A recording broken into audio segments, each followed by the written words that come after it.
Johnny, what is this movie? I know, right? I seriously don't get it. Like, it's really, really bad, but it's like 50 years ago this would have been a bad movie. Yeah. But it came out last year. Yeah, it's digital. Okay, but like the characters are completely one-dimensional. The special effects are laughably bad. I just, it's like they were trying to make a bad movie. Oh my god. They were trying to make a bad movie. We can't criticize this movie because all of the wrong turns they make were completely intentional. Yes. This might be the perfect film.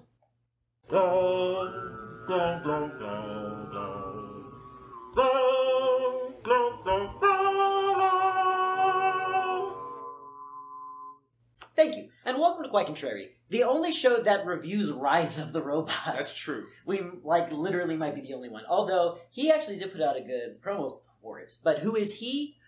You might ask? You didn't. It's okay. Herbert Midgley. Yeah. Yeah. This movie is a love of labor by this person who made Rise of the Robots over the course of 4 years, right? From shooting to finishing the movie, I think is what he said. Right. It was direct to digital download. I don't think you can find a DVD of this thing. But really what I absolutely adore about this movie, and yes, I believe what I said in the little sketch of before, this might be a perfect film.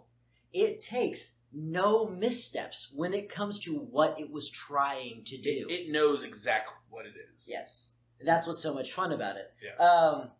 And it feels very much, and I know that I evoke 1950s sci-fi all the time, but this feels very much like a movie that they might spoof on Mystery Science Theater 3000, going back to the dark era of sci-fi when it didn't make much sense. It was extremely low budget, and the writers didn't care. I would argue that they should. Put it on Mystery Science Theater 3000. That would be an excellent campaign. We can start that petition right now. Yeah, that'd be a lot of fun. Well, or someone else can do it. If you're watching this video, you do it. Less work. See what I did there? How about we start a little campaign and there's links in the comments? Whatever. Yeah. There's links in the comments. We started a Facebook page. That'd be easy. Okay. Even though I still want to ask Mystery Science Theater 3000 if they'll spoof this movie, I don't know if it's a terribly good idea. Yeah. And that has everything to do with, number one, it's legitimately funny. It knows exactly what it is, and it lampoons itself along the way. Yeah. Making fun of its characterization, of its special effects, of its core concept. Everything is, I would say, lightly misted with a little bit of sarcasm for being exactly what it is. Almost like it's embarrassed, but it's still an hour and 15 minutes. Yeah. No, you're absolutely right. It is actually very funny. All the characters have something humorous about them that we could actually all laugh at, and they laugh at each other. I'm sorry, not just each other, but themselves. They laugh at themselves, except for a girl character. The girl character, yes. Yeah, what was her name? Did she have a name? It didn't matter. It didn't. The matter. 4 core characters. They're all stereotypes of some sort. Stoner, Professor, and Stoner and Professor are what they're called in the movie. Stoner, right. Professor, Bubba, and Girl. Stoner, his name is said 3 dozen times, and it is Stoner. Yeah. They don't call him anything else, which is appropriate because, like I said, we talked about this movie knowing exactly what it is, and that's part of it. Like, why change his name to anything else? He's Stoner. But the professor himself was way. It was almost a farce of what a professor was supposed to like. It's way over the top. The talk, he talks like a just super fancy, like someone who's trying to impress everybody with how much language they know. With all his $5 words. Right. There's Bubba. Yeah. But Bubba shines above all else. Bubba is absolutely the funniest character. I think it's because he's so East Texan. Like, he's perfect. This was shot in East Texas. Yes. And if it wasn't for the obvious stagecraft that he knew, I would swear they just plucked him out of a truck yard. That's not a stereotype. He's a trucker. He's wearing his blue collar, his stamp that says Bubba, right? His patch that says Bubba right here. And I'm not saying that we're experts on people like this, but we are in Houston right now. We grew up in in a suburb of Houston, we've encountered. No, there are shades of my uncle in that man. He looks a little bit like him. Like we've met people like him. Yeah, yeah. So it's true to form. A little bit of exaggeration, but hardly any. You know what? I think that the character Bubba and this actor is underutilized in general. Yes. Honestly, I would like to see him in some larger scale productions. Rosebud. Y'all? Alright. Stay. You may die. If you're gonna get, you'll live. But, all those years from now, when you're snuggled up in your double wide, you're gonna have to ask yourself, would you trade every day from then to now for one chance, just one chance, to say to them, fellers over there, you may take our lives, but you may never take our 8-track! Number 2. These guys know what they're doing. By they, I'm talking about the people who made the movie. This is the longest I'm sorry. opening card we've ever had for a segment. And I know we've said this 1,000 times, but yes, these guys knew what they were doing. They knew when they were making this movie what they were doing. I bet. I mean, they did it. Okay, so a couple examples. We're not just going to keep saying that these guys know what they were doing. Knew what they were doing because of grammar.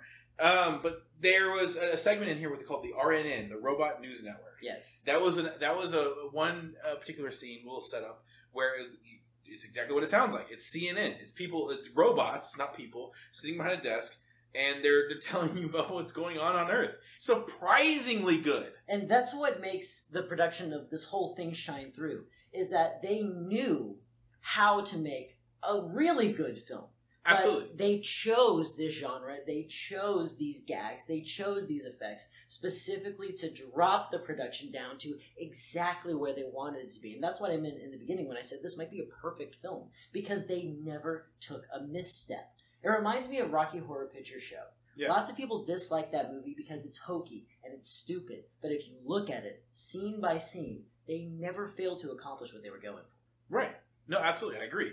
And to be honest, when you see stuff like this, and you see a homegrown, Texas-made, low-budget film like this, to be honest, it's inspiring. You love Texas so much. I do. Yeah. Does that bother you? The poetry could use some work. The Texas poetry? Yeah. Ode to Tejas. Ode to Tejas? Yeah. Is that your original There once piece? was a man from El Paso. I think what's so refreshing about this is to see such a small, intimate, basically micro-budget movie make all the right moves. It would have been so much more unfulfilling to see like a big-budget movie make all the wrong moves. What movie are you thinking about?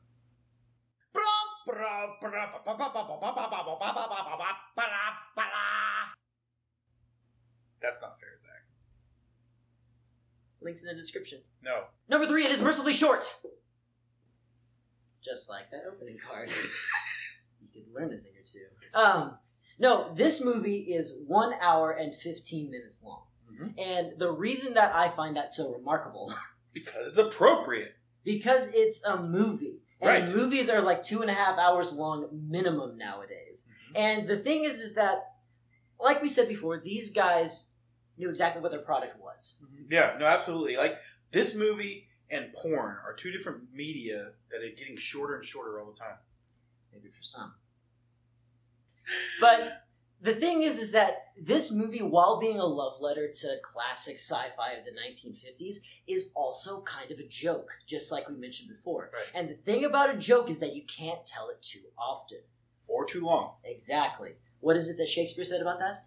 Don't tell your jokes if they're too long-winded, and don't let Bill tell it, because he overacts. Frank, can you help us out here? Am I the only one who knows the classics? Brevity is the soul of wit. Okay? You can say that easier. You don't have to use fancy language. Say it. Why? Say it in a different way? Brevity is the soul of wit in under 6 words. Yeah, but those words are confusing, and I don't know what they mean. No, brevity is the soul of wit. They knew that they were going to make a funny, cute movie. They knew they needed a beginning, middle, and end. And once it was done, it was done. The only reason that this thing has about 1 million endings is because that's kind of a trope of the 1950s, as well as Lord of the Rings. As a matter of fact, I love this movie so much that I wish it had more tacked-on endings. Oh my god. Johnny, wait! Here comes another ending! Ah! No! Ha ha ha. Humans are stupid. They may have gotten rid of our robot bodies, but our technology is still in their phones. We will use iTunes to make them watch what we want to watch. Oh my god. He's right.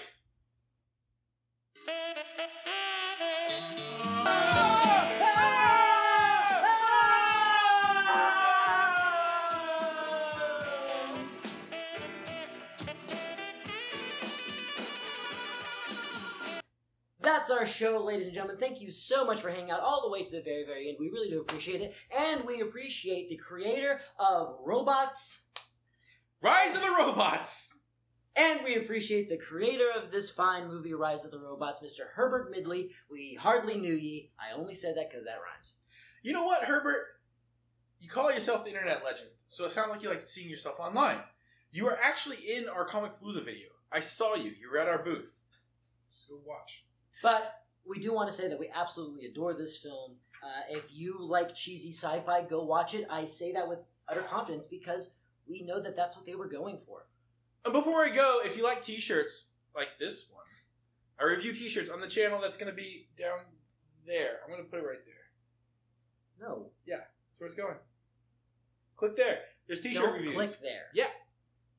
If you want to see Mr. Herbert's shining face, why don't you check out this video right here, our Comic Palooza video, baby. It is shining.